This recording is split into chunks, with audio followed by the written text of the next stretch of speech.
ตอนนี้บ่าวก็ฮอดกกขามเป้ที่เรียบร้อยเนาะพี่น้องสางนางล่าวเนี่ยนี่ละเพิ่นว่าสางนางล่าวกกขามเป้ที่บ้านนาปอด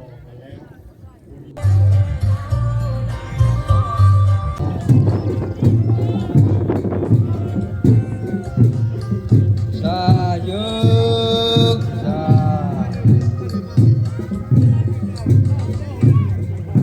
บิวเยอะ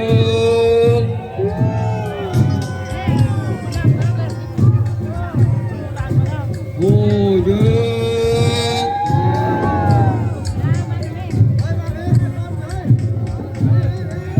ชาเยอ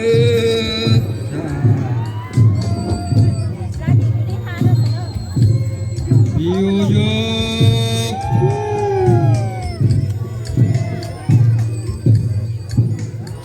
โอ้เยอะโอ้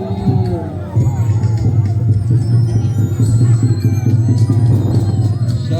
เยอะชา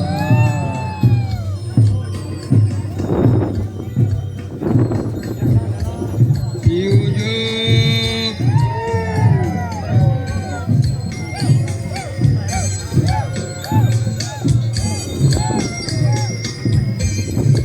โอ้เยอะโอ้ชาเยอะชาบิวเยอะ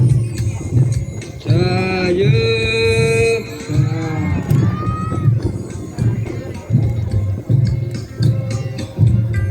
เยอะโอ้ชาเยอะชา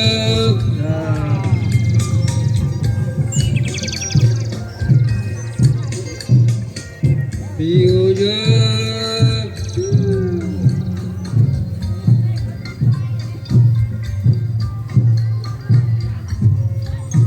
โอ้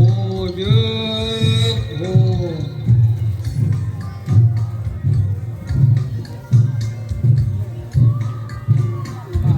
ชาเยอะชา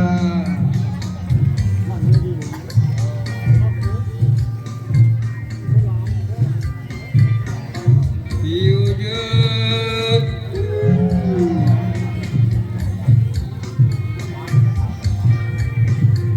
โอ้เยอะโอ้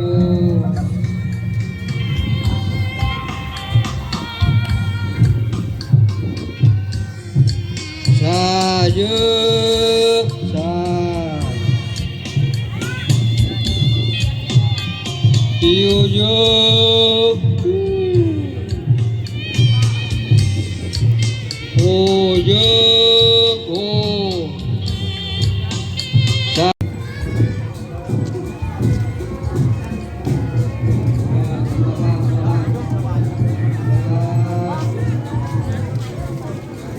คืออกด้วยใจอลังการยิ่งใหญ่เห็นแล้วภาพตัวนี้เนาะกำลังจะไกลกว่าจะดี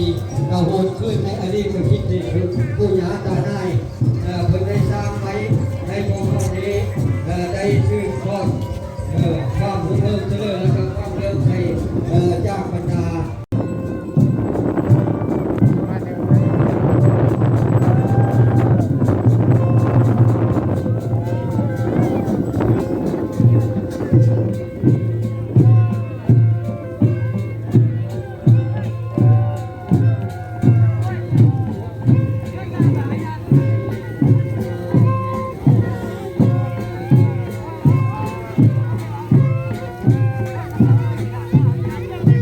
โ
บัว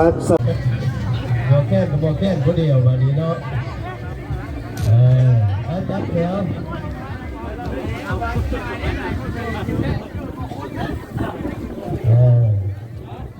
การเตรียมกันแล้วก็แบบนี้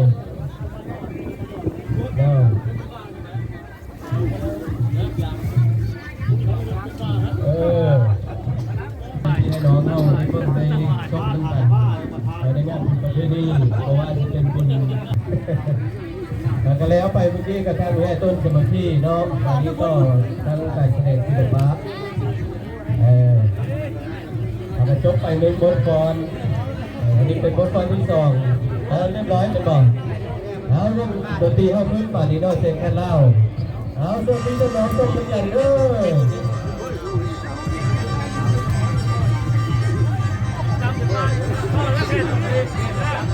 รับเทศค